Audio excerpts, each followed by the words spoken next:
Welcome to Business Blurb You and the Women Running Businesses podcast. My name is Francisca Lee, and I'll be your host. If this is your first time listening to Women Running Businesses, we are a weekly podcast that brings successful female entrepreneurs in every week to dive deeper into their minds. So, stick around to hear authentic and honest conversation surrounding entrepreneurship, and make sure to subscribe to stay in the loop. Today, we have a very special guest, Carly Sanborn. Carly is a New Jersey-based TikToker with over 600,000 followers on the platform and is best known for her dances, modeling clips, and lip syncs to popular trends. Carly, thanks so much for coming on here today. Thank you so much for having me here. How are you? I'm good. So let's get right into it. How has TikTok changed your life? Oh, it's changed my life so dramatically. It's insane. I think it's really opened up my eyes about society, and I just feel like it's really good that I had that huge impact on my life because I was a hot mess before TikTok. What were you doing before TikTok? Were you just like a normal student, go to school every day, plans for college in the future? What was that like? I had really bad anxiety and depression before TikTok, and when I started, it was very unexpected. One of my videos just blew up, and I was just, I more of like a, more open of person more, and that's what I really like about TikTok. Yeah, for sure. Did you always want to be an influencer, or did you just kind of get on the app? Like, most people join TikTok as a joke, like, this is just fun. Let me put up a video. Yeah, no, my first video I uploaded, I didn't think it'd go viral. It was about my ex-boyfriend to make him jealous. And I went into the shower, I came back, it was already at like 400,000 views. Oh my God. Was that your first ever video on the platform? No, before that, it was literally just a joke. I used to just post like random videos and stuff, and I used to just have fun with it. Yeah. Well, that's the best kind of, just putting it down and coming back with your phone blowing up. That's always crazy. When did you kind of realize, like, oh my God, I'm an influencer? Like, when was that turning point? Okay, so I had a little over 150K followers. And, I went to the beach with my friends, and I met up with some TikTokers that I was friends with over the app. And he was like, yeah, like whatever, like we were all friends or whatever. And then I met my friend Caesar, who's also an influencer, and he recommended me to my social media manager. And he really started it out for me. I didn't even know influencing was a thing, and like until I had around like 400K. Really? Are you kind of doing TikTok still for fun, or is it more like a job now? I kind of do it as both. I do sponsorship videos, and I usually just post for fun most of the time.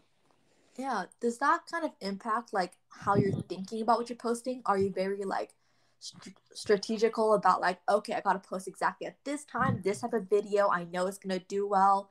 Or is it still just kind of like, hey, here's a dance, let me throw it up there and see what happens?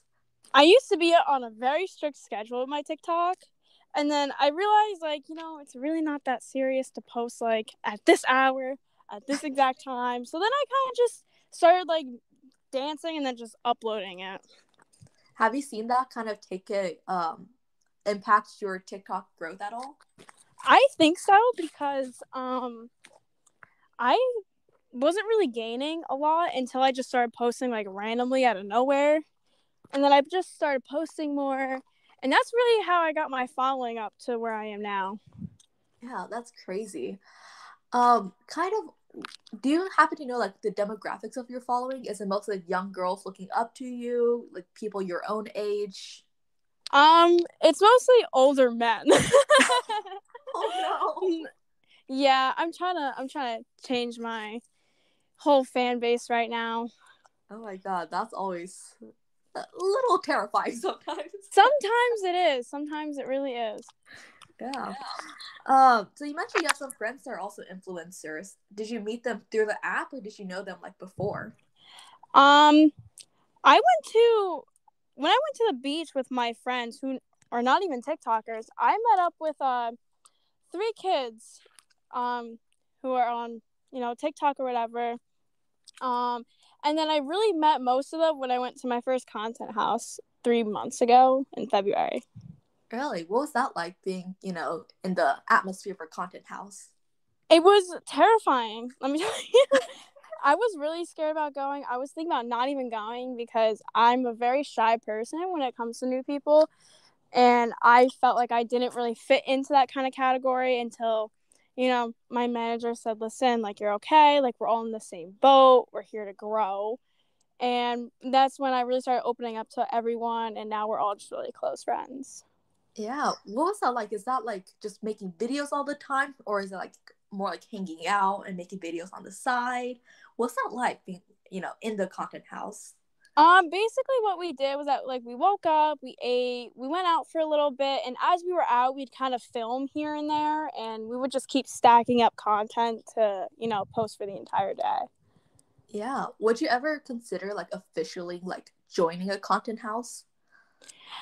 Yes, I would, but it's also very risky, I can't leave my mama like that. Yeah. What do your parents think about like your, influencing a TikTok fame? Definitely not a fan of it. Really? Why is that?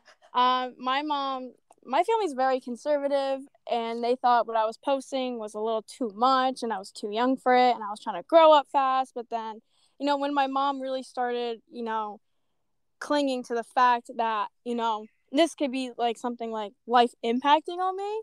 Mm-hmm. And when I went to my first content house and I was talking to her about it and how much I could do with what I have right now, she really started to be more lenient with it. Yeah, that's awesome. Do you still go to school? You're like 17, 18, right? I am 17. Yeah, do you still go to school? I do go to school. How's balancing that with like, your career right now? It's a little tricky. Sometimes I feel like I necessarily don't have time for school because like I need to make up a lot of, like I'm like jamming in, with TikTok and Instagram. I'm like jamming in everything all at once. And so it's a little tricky, but I still make it work. Yeah, that's awesome. Do you have any plans to go to college? I don't. What do you plan to do after you graduate high school? I plan on moving to Punta Cana with my manager and an OnlyFans management. Oh, that's fun. Yeah.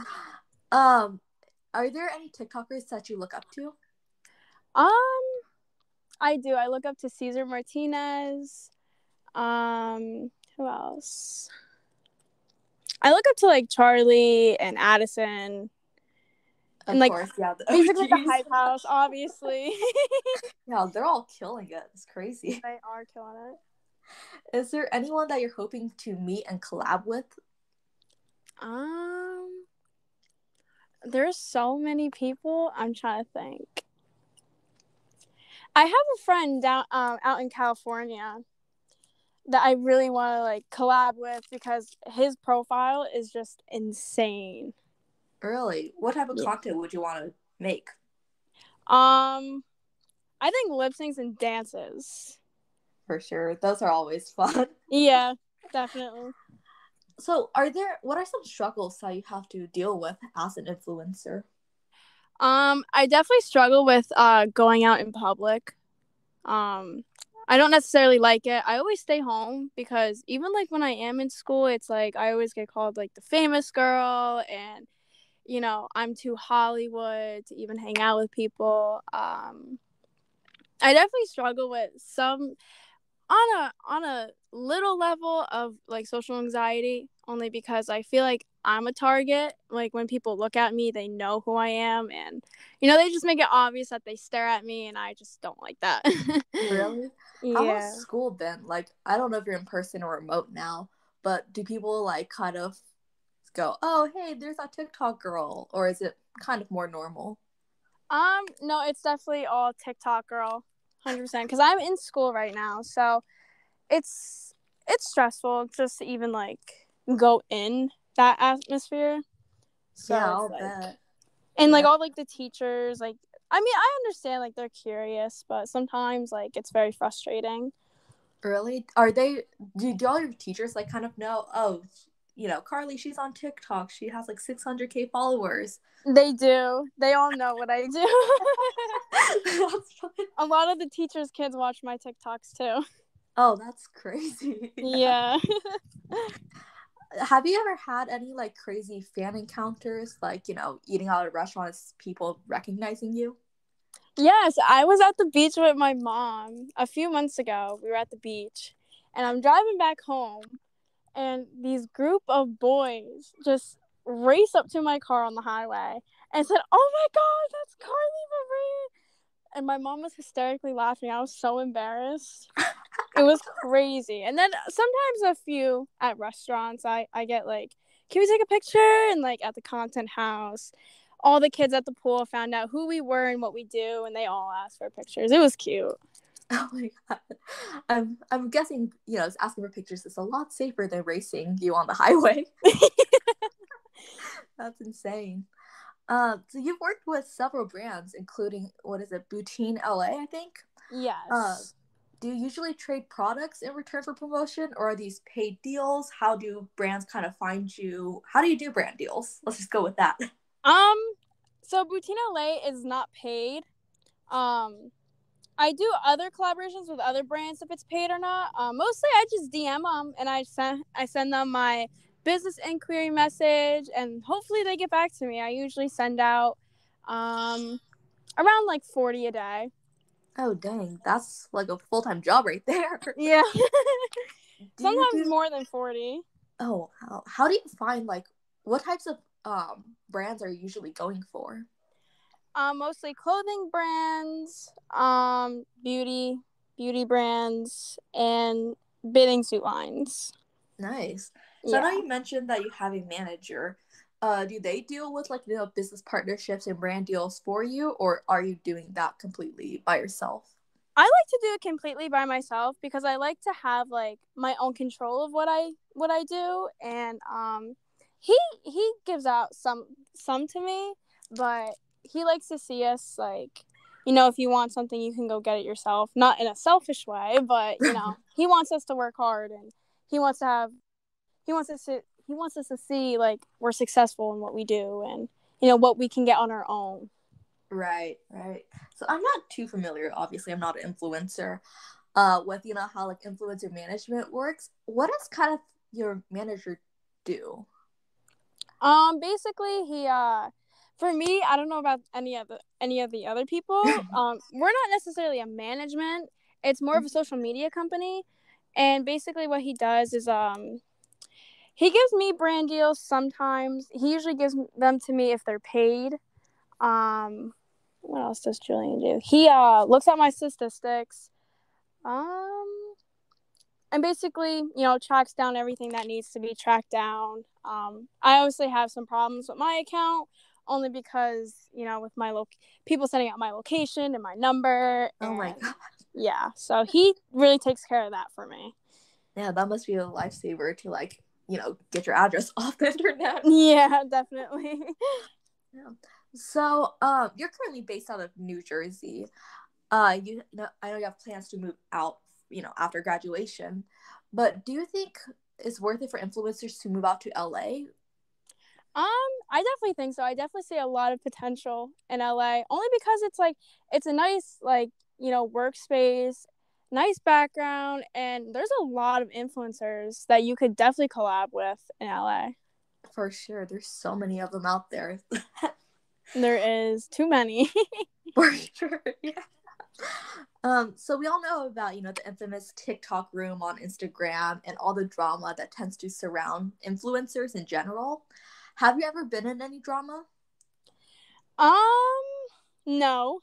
I tend to stay out of that kind of stuff, only because I don't want to get involved, and I'm not really friends with a lot of influencers like that. Really? I try to stay my own person. For sure, that's so important. And then, there's, people like David Dobrik and James Charles, who both recently got, publicly, quote unquote canceled. How does that make you feel? I I feel like they should just keep all their drama out of social media. And that goes with every other really big influencer too, like Charlie, Addison, and everything that happened with like Addison and Bryce. Like I feel like they should just all let the drama like away from social media, only because that's exactly how the rumors spread and how everything else happens because of social media. For sure. But that also makes you kind of wonder, like, what if it's all just like a huge publicity stunt? What if like their manager behind the scenes are like kind of fabricating all of this, you know? Yeah, no, I totally get what you're saying. Yeah, it's always kind of interesting to think about. And then, influencers go in and out of, so-called relevancy. Do you think that being an influencer is a stable career path? I definitely think yes, because I only think that if you really put everything you have into social media, which is what I'm trying to do, I want to be an influencer as a career job, I definitely find more potential in like Instagram and like Twitter, definitely as something very stable, something more than TikTok, I feel like. Mm-hmm. Yeah. 100%. Yeah, especially since like, I saw like TikToks like rolling out those like paid views, which is like kind of gets rid of that organic growth that TikTok has. Correct. Yes, I agree. Yeah. So if you weren't an influencer, what would you be doing right now? I'd probably have a 9 to 5 job.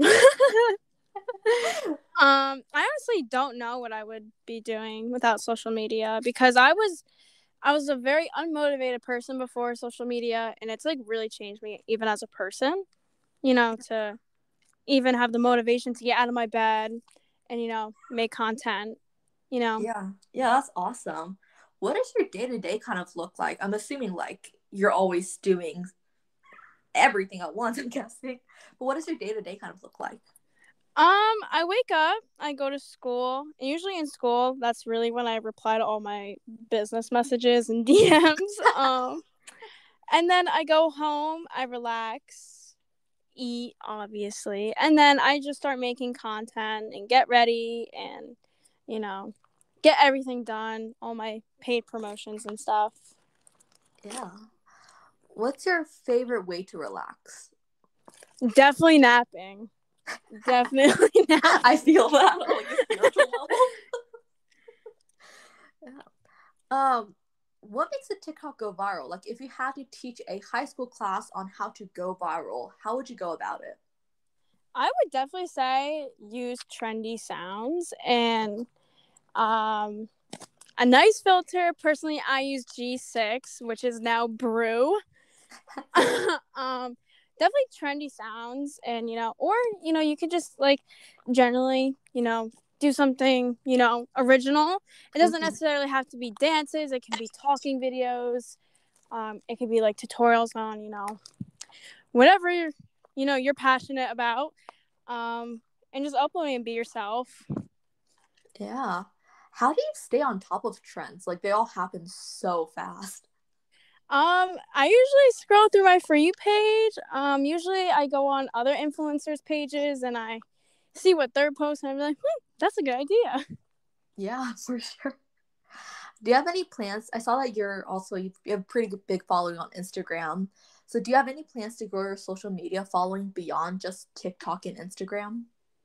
I definitely plan to grow out my YouTube and a Twitter account. Ooh, yeah. Do you have a lot of people like sliding your DMs? Like, how do you mitigate that? Um, I do get a lot of requested DMs. I usually just look through them for any business inquiry messages, and I just leave out every other one.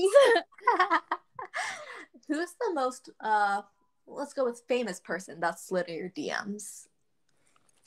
Oh wow. Um. I don't think anyone totally famous, but definitely like influencers. Um.